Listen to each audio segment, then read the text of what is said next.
There has been another development in the ongoing legal battle between the Financial Services Commission, FSC, and the founding member of fraud-hit investment firm Stocks and Securities Limited, Hugh Croskery.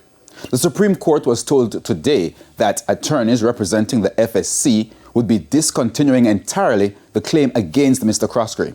Mr. Croskery, who had been named as a third defendant in the suit, had applied to the court to be removed from the case.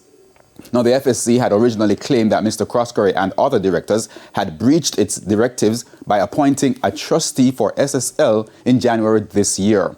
But Mr. Croskery, in the filing of his defense, claimed that his association with the company had never at any point involved any conduct on his part that would be a breach of his responsibilities as a director or be a breach of any regulatory legislation, civil or otherwise. Mr. Croskery's attorney, Peter Champagny KC, welcomed today's ruling. And is comforted by this outcome. I think it's well known that over the years he has developed himself to be one who is a true professional, especially in the financial services community.